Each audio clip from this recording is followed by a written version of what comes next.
जिसके घर पे मीटर की रीडिंग 600 से कम है उसको बिजली का बिल 0 आएगा।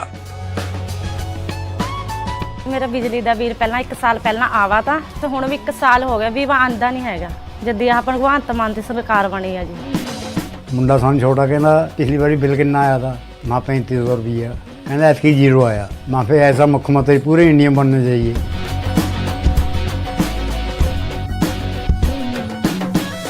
Consisting of Akash Satyawali,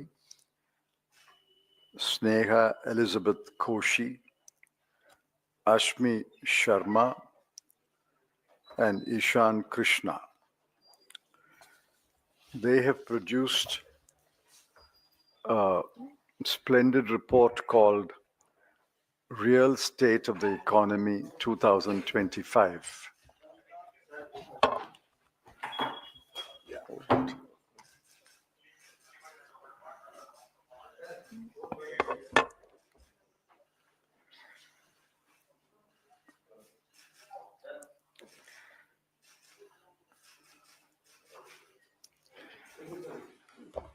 Many of the facts mentioned in this report are conveniently buried by the union government. They are press releases, they are statements, completely ignore the facts. And with a few exceptions, the media does not get an opportunity to carry the truth about the economy. Therefore, Professor Rajiv Gowda's team decided to produce a comprehensive report on the real state of the economy. There is, of course, an unreal state of the economy, which is put out by the government every day, every hour. There is a real state of the economy. This report is well documented and well sourced. It runs to about 95 pages, but there is an executive summary of about 9 pages. I urge all of you to read the executive summary and report on that basis. Of course, your editors and sub-editors will delve deeper into a subject of their interest and go into the body of the report, and they can pull out and publish many more facts, many more issues can be highlighted, and many more evidence can be brought on record.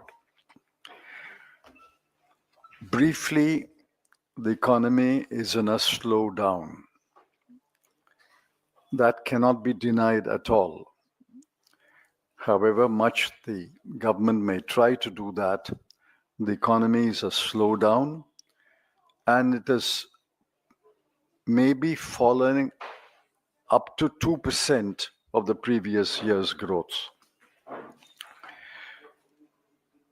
The second important factor is there are no jobs. Youth employment is perhaps close to 40%. Among graduates, unemployment rate is close to 30%. There are no jobs.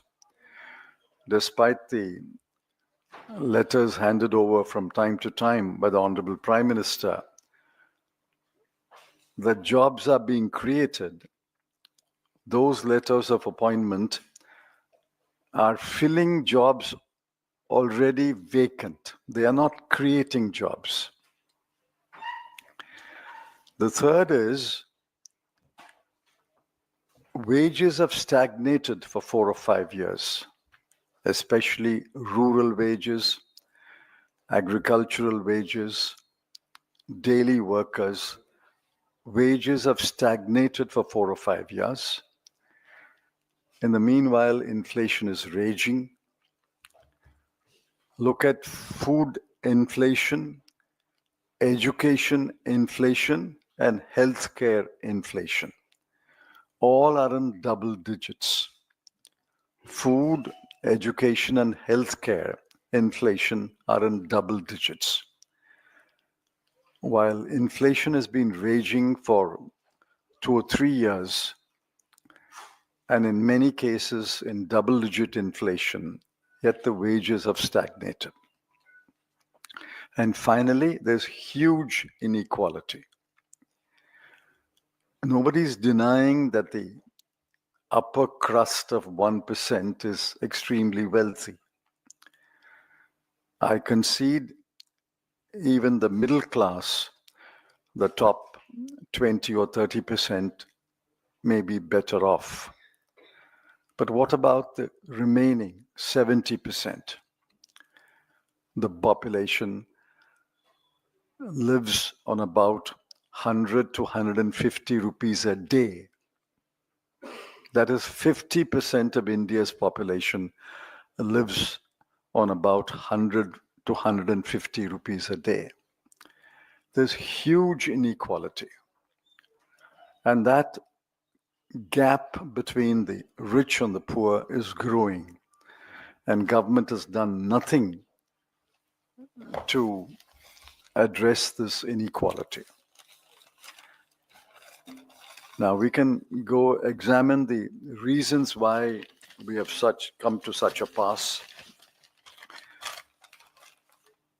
But a budget analysis of the last 6 or 7 years will show that the government expenditure on health, education, both higher education and school education, social welfare, and rural development has fallen year after year since 2017-18.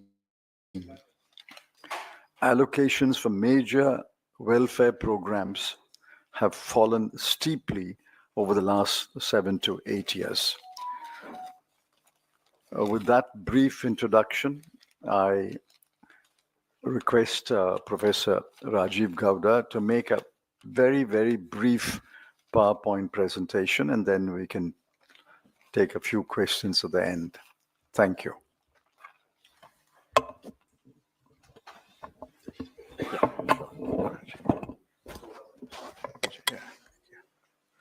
Thank you, sir.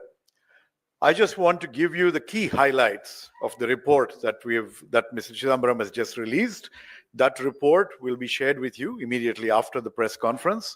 And we will also be sending you a soft copy of the report, of a Word version of the executive summary. Now, and I can also send you the highlights PPT if you wish. Anyway, I'm not going to repeat what he has already highlighted, but let's go ahead. So the key issue is what happened to growth. That is the title of our report this year. The unemployment crisis, Mr. Chidambaram has highlighted, and you can see that without repeating what he said, what we're going through is a phase of job destruction, job loss growth. Earlier, we used to be concerned about jobless growth. Now, this is what we're facing. Our parents of India invest so much in their children's education. However, today, graduates face an unemployment rate of 29%. The more educated you are, the less your chances of getting a job. And manufacturing jobs have declined. People are moving back to the farm where they're underemployed. And women are badly hit. Next. This is just illustrating the education and job situation. Next, please. Now, growth, the theme of our cover, basically what you've seen over the last, ever since demonetization and GST, we've seen the economy slump. And this Modi slump, as you may want to call it, is now the new normal. This has become 6% or so as the average growth. At this rate, we are heading straight into what economists call the middle income trap. This means that the kind of opportunities that we were hoping to create, the demographic dividend that we are hoping to encash, all those are doomed. Essentially, we will be a stagnating middle-income country, underproductive and uncompetitive globally. Per capita income has been growing at 4.52% since 2014, since Prime Minister Modi took over, and our per capita income is now below that of Bangladesh. 34% of Indians survive on less than 100 rupees per day, and income inequality is worse than it was under the British. Next, please. Yeah, this is just the detail. It's there in the report. The other real challenge, next, is that incomes are stagnating, people's and household savings are dropping, and their debt levels are increasing. Household savings are now at a 47-year low. Consumption growth is at a 20-year low, and household debt has soared to a record 39% of GDP. Basically, the families of India are in deep distress. Next, manufacturing. The normal pattern of development is the move from farm to factory and then to services. India is experiencing a reversal of this particular pattern.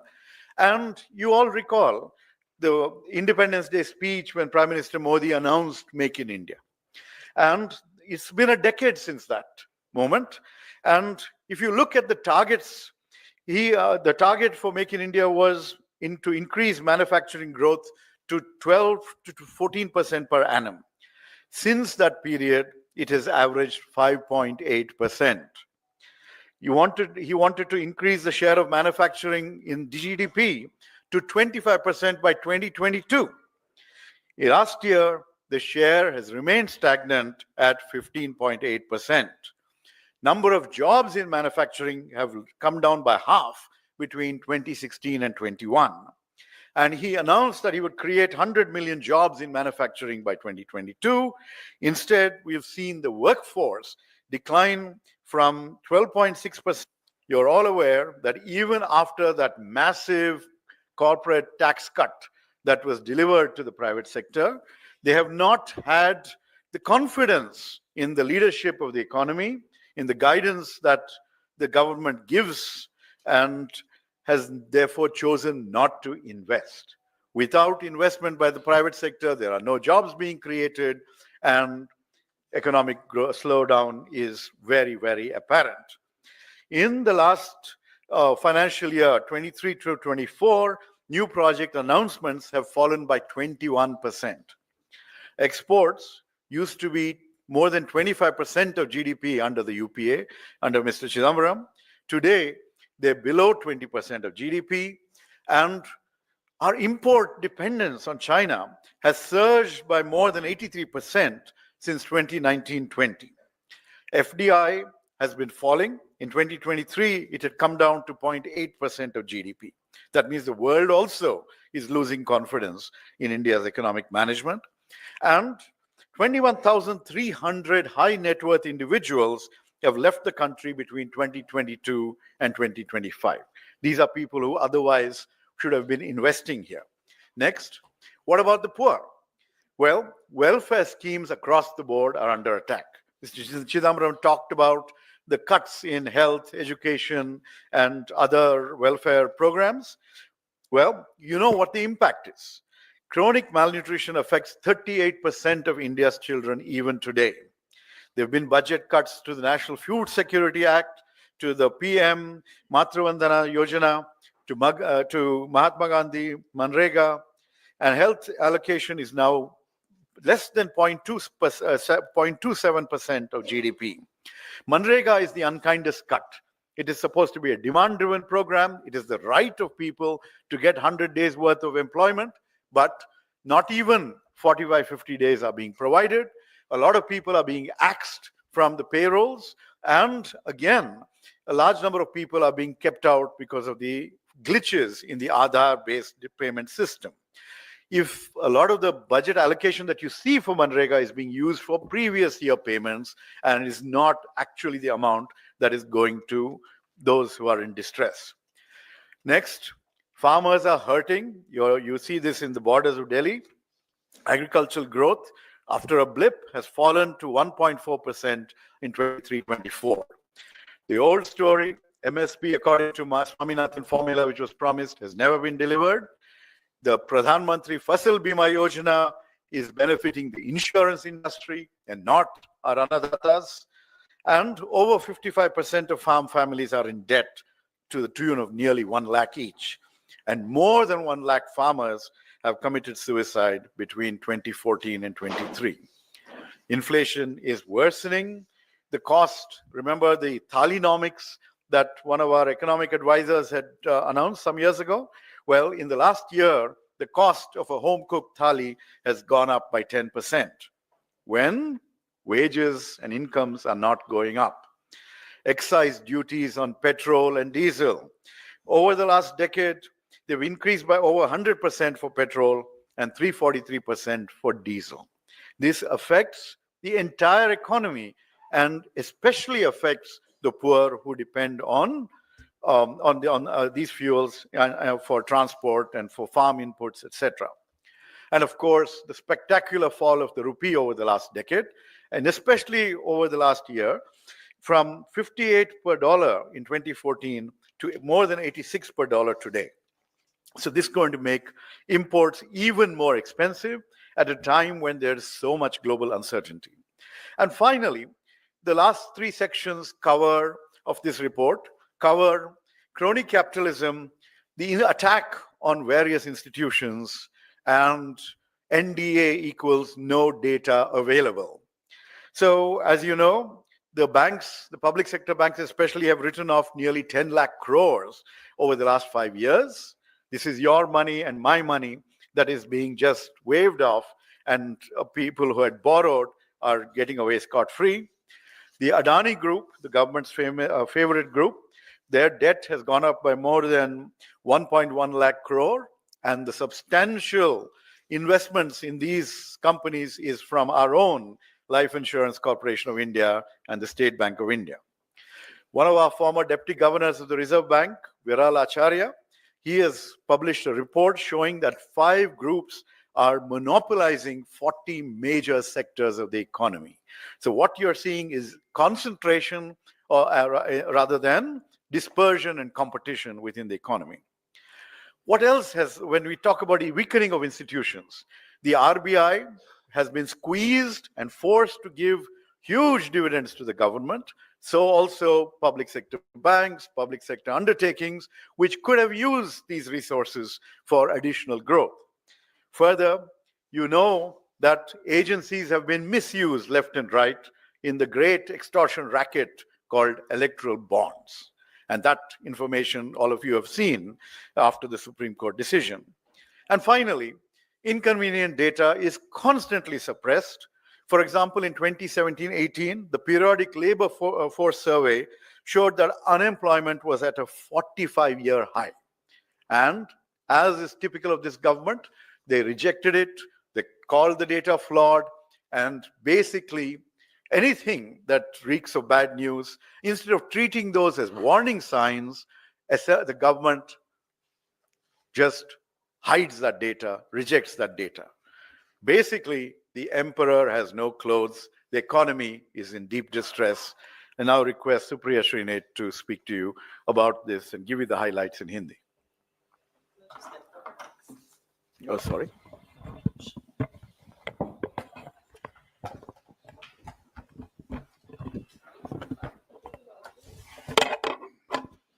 Thank you very much mister Chidambaram and professor Gowda. आप सब लोगों को मेरा नमस्कार।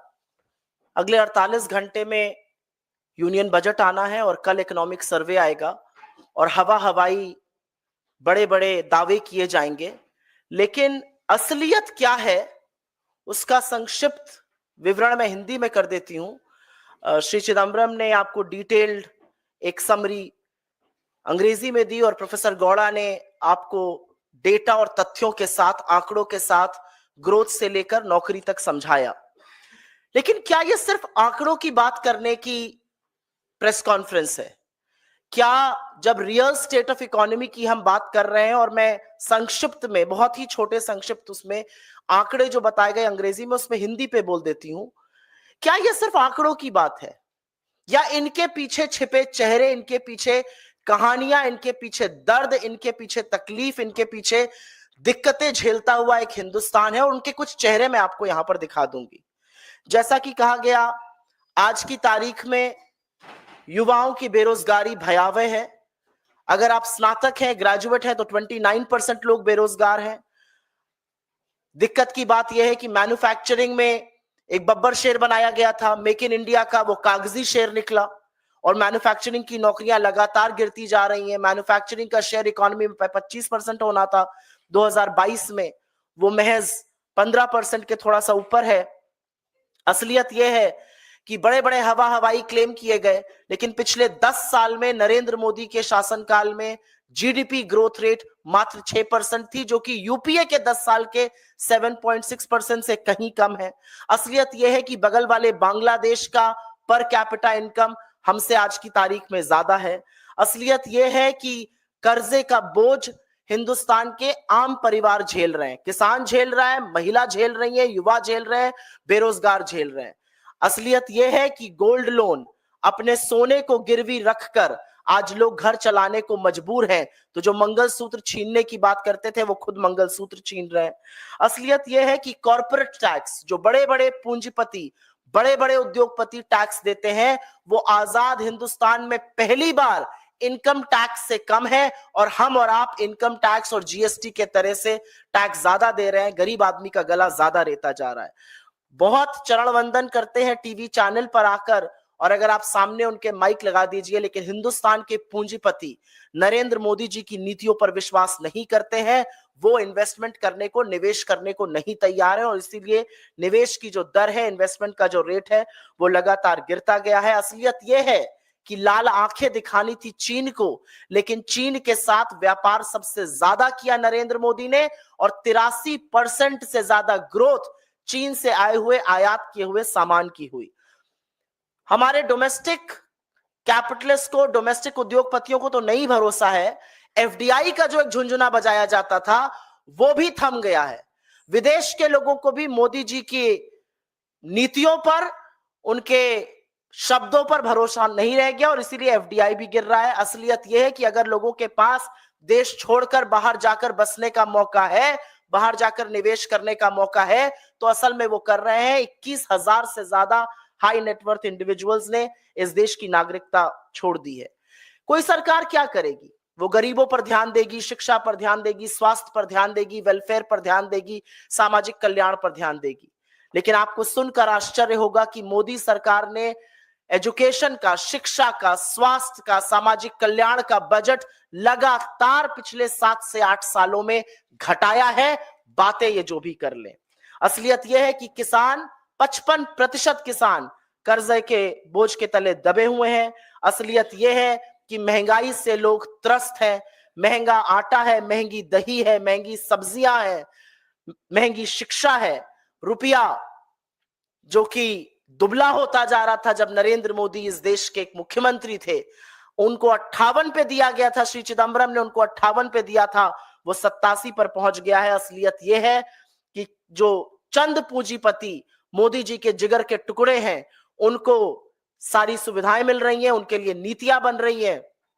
Adani group का कर्जा करीब करीब 1 लाख करोड़ से ज्यादा का है। असलियत यह है कि जिन एजेंसियों से इस देश के लोगों को सहूलियत दी जाती, वो एजेंसियां बीजेपी की फ्रंटल बन के चंदा दो धंधा लो जैसे इलेक्टोरल बॉन्ड्स चला रही हैं। और ये मोटे तौर पर आंकड़ों के साथ की कहानी है। मैं 2 मिनट में आपको ये कहानी 4 तस्वीरों से बयां करना चाहती हूं। ये तस्वीर सुमन की है। सुमन उत्तर प्रदेश के एटा की रहने वाली थी। 1.5 साल पहले उसके पति की मौत हो गई। उसके 6 बच्चे और उसकी एक बूढ़ी सास उसके साथ रहते थे।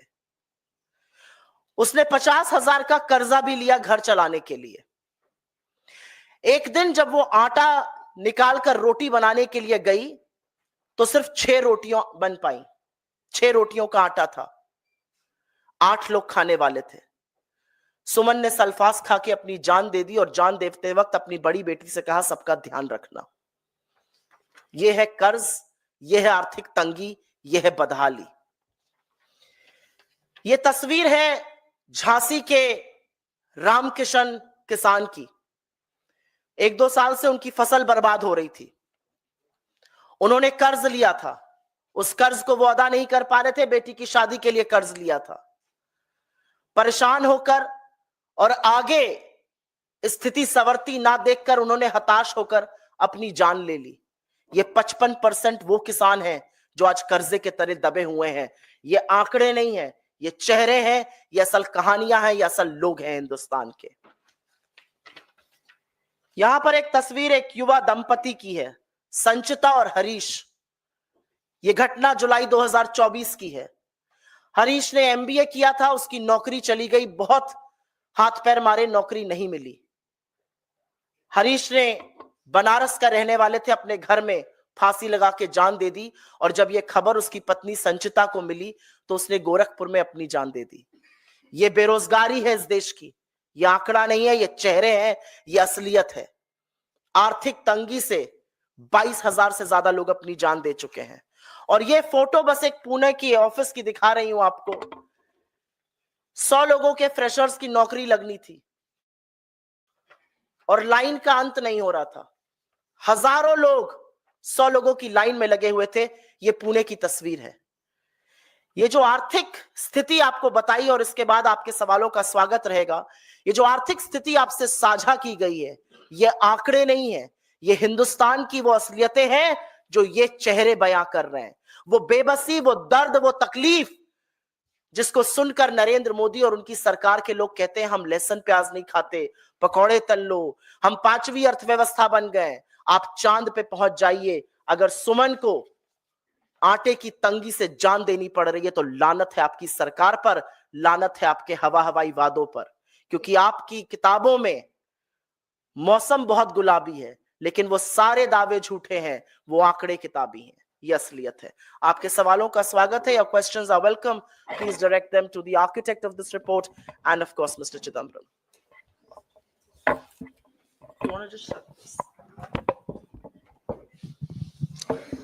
So, Chidambaram sir, you highlighted the state of the Indian economy. Considering that it's going to be, she's presented a series of budgets. And what are your expectations from the union budget this time around? It's going to be the second in the Modi 3.0. It will be Modi 3.0. I actually called it Modi 2.1. I don't think there is a radical change from Modi 2. Unless they accept the realities of the Indian economy, they will continue to trudge on the same path, which is what I fear, which is what I criticize. Unless they change their approach to growth and development,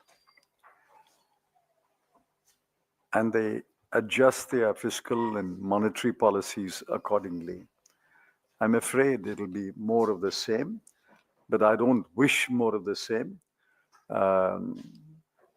I hope that they will change, but if they have not changed until yesterday in their pronouncements, there is barely 48 hours for them to change.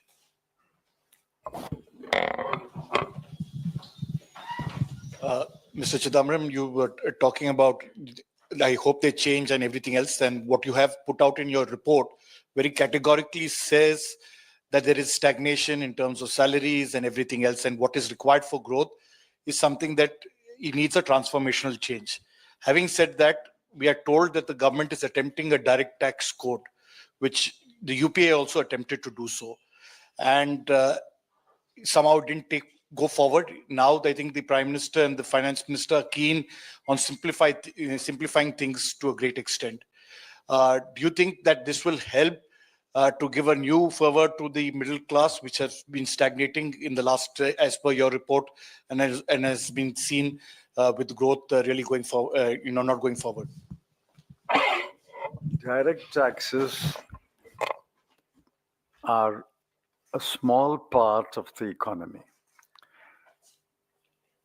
The number of people who pay income tax, which is what the direct taxes code is, the number of people who pay income tax is about 8 crore or so. And out of them, little over 5 crore file nil tax returns. So the direct taxes code really applies only to about 3 to 4 crore people. I welcome a direct taxes code. We attempted, Mr. Pranab Mukherjee attempted, but it failed. Failed because the BJP leaders in the Lok Sabha and Rajya Sabha told me that they have no appetite for any more reform. This is in 2013-14. I'm quoting the words, we have no appetite for any more reform. And if the Dr. Manmohan Singh government brings major reform bills, we're not going to support it. The direct taxes code could not have been passed without the opposition support at that time, because the government did not have an absolute majority. The Congress did not have an absolute majority in both houses. So I will welcome the attempt to introduce a direct taxes code, but if the direct taxes code is going to be a similar exercise like the so-called IPC, CRPC, Indian Evidence Act revisions, it's a waste of time. Because as you know, 90 to 99% of the old 3 laws were cut and pasted into the new law. If the present Income Tax Act is going to be cut and pasted 90 or 95%, it's a waste of time.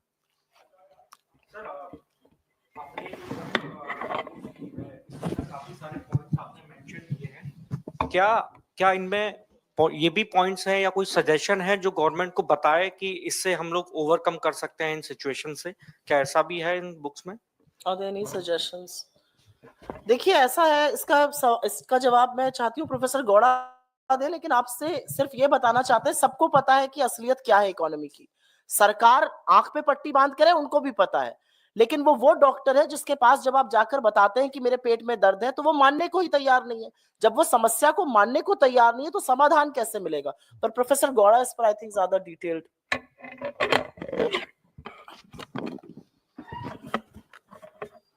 Our job is to tell the truth about the economy and to lay out the facts.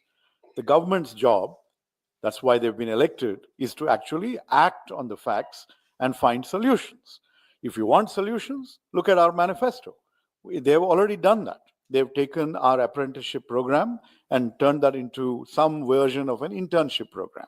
So we have lots of suggestions for how to improve the economy. It's there in our manifesto. They have been taking some of them. They're welcome to take more in the interest of the people of India. But most importantly, let this report open their eyes to the reality and to the human tragedies that Supriya Srinath so eloquently elucidated in front of you.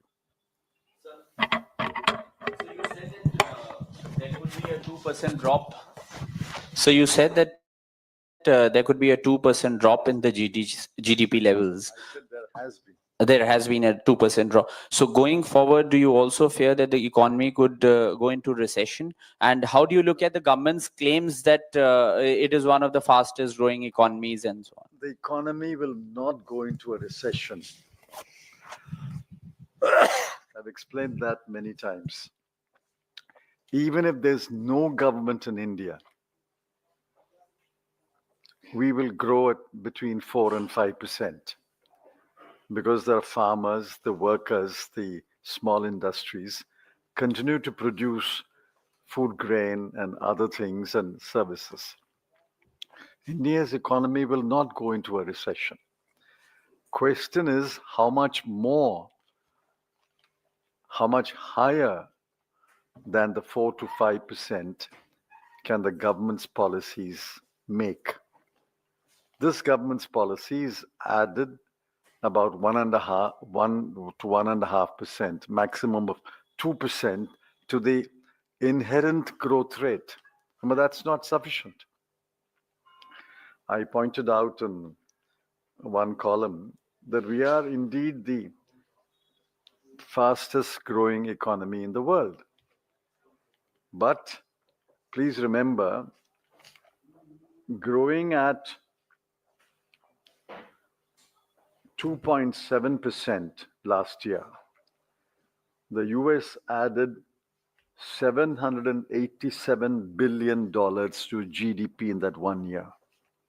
So 2.7% adds $787 billion. China grew last year at 4.9% and it added $895 billion to its GDP. At 4.9, it adds 895 billion. We are growing at a faster rate. There's no doubt about that. But we add only 256 billion to our GDP because our base is low. We are 1/5 the size of China. So don't compare the growth rates. Compare the addition to the GDP. Growth rate is important, but the addition to the GDP, and is the gap narrowing or widening? The numbers are given you. If China adds 895 billion a year, US adds $787 billion a year, and we add $256 billion a year, the gap is growing.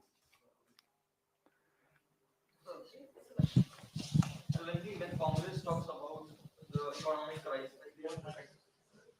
when Congress talks about the economic side, yeah, an argument comes from the opposition side, be it the BJP or the other parties, is that if so my question is basically when Congress talks about the economic slowdown and everything, an argument that comes from the opposition side, from the BJP, is that if you have such experts from the Congress side, why not work on the Himachal Pradesh government? Why not talk about the physical dip that is going on in Himachal Pradesh? So what is Congress doing in that? They're saying that the BJP says that if you have such great economists, why don't you work in Himachal Pradesh where things are falling? But that's not true actually. We are talking about India's economy. Fiscal policy of India is not decided by a state government. Monetary policy is not decided by the state government. Direct taxes are not decided by the state government. GST, state governments have a role, but it's overwhelmingly weighted in favor of the central government. Therefore, we are talking about the national economy, the India's economy, and you turn around and repeat their question, why don't you work on Himachal Pradesh? Himachal Pradesh is not an independent country. So in last 10, 11 years, unemployment has been one major issue that opposition has been raising. As a former finance minister, what do you think, what's wrong with the government's approach in terms of addressing this issue? And any suggestions that you would like to make to the government of India to address this issue? If I make a suggestion, it will be shot down. So the best suggestion is not to make it. An extension to that question on unemployment, Mr. Gora, because it's one of the issues that you've red flagged in your report. Could you highlight the particular areas or the areas of concern where the unemployment slump is more? And also, you also come from Bengaluru. So the Indian government is talking about digital transformation and how it's going to peg up the economy and employment. So how is the economy faring on that front as far as employment is concerned? So when you look at the various sectors of the economy, you see that more growth of jobs is happening in agriculture. Now, agriculture generates just 15-16% of overall GDP, has to support nearly 50% of the population. So this is a very unproductive or underproductive allocation of people and resources. Okay, what we need is to shift people from agriculture to manufacturing. So there, the micro, small, and medium enterprises, the small businesses, the small firms, they were all destroyed either by demonetization or by the way GST was implemented. Now you're starting to see single operations picking up a little bit, and it'll take some time for them to revive. They are actually potential job creators, but this government hasn't shown the kind of concern and investment that's required there. Where they've tried to create production-linked incentives, except for big companies like Apple that have come in here, you import the components, you assemble here, and you export. You're not doing any extraordinary value added. So while there is a uptick, it's not enough. Now, when you talk about Bengaluru and you talk about the digital economy, we are on the verge of revolutions. You're looking at artificial intelligence, which can change the nature of jobs going forward. Is there anything, can we expect anything in this budget that will be proactive and farsighted and allow for training of our youngsters so that they're ahead of the game? You're seeing China, literally shattering the US's dominance in the domain of artificial intelligence just in the last few days. So basically, this is a government without a clue. And whatever, as Mr. Chidambaram pointed out, the people of India are keeping the economy humming. What you need is sustained 8% and above growth rates like you had during the UPA era for all of us to see, inclusive growth, more opportunities, more jobs, and a chance for our children to have better lives than us. That is the challenge. And you're not seeing it in this government. Instead, so what the government should do, for example, this extraordinary petroleum taxes, that is one area that they could lower a little bit. They've been covering the fiscal deficit substantially by squeezing each one of us, right? If they were to leave more money in our pockets, then consumption can pick up, growth can pick up, jobs can pick up. That is not something these people are willing to do.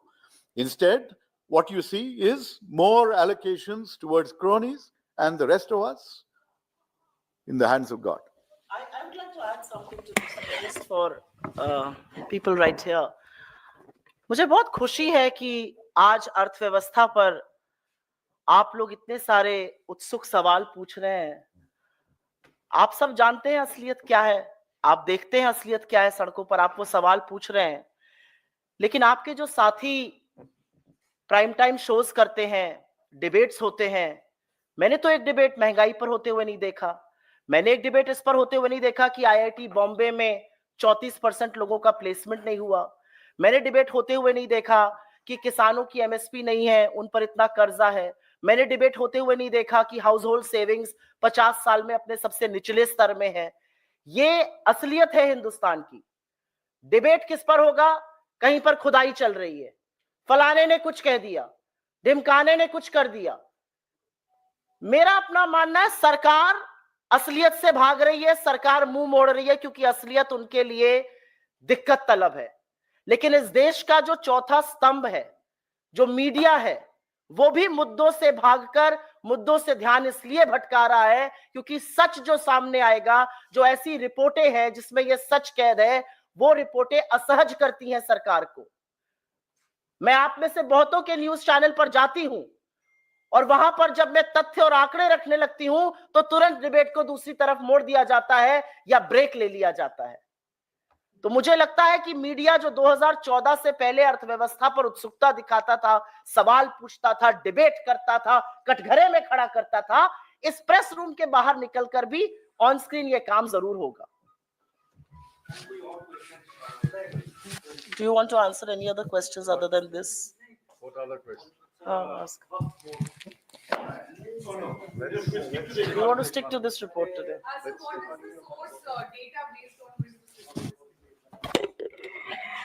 This data is sourced often from government data, Ministry of Statistics and Program Implementation, World Bank, media reports, everything that is in public press information bureau. This is all publicly. Many of the footnotes give the source. Yeah. Footnotes give the source. On every page. Just a moment. For example, it says economic survey, NSSO survey, Ministry of Statistics. It also gives Times of India as a source, but I hope one of you represent the Times of India and you don't disown your source. Therefore, the source is given in several footnotes, and I can count several footnotes in each chapter. So it's not as though we have written this report, or Professor Gowda's team has written this report without acknowledging and indicating the source. Thank you very Thank much. you very Thank you. much. Thank you.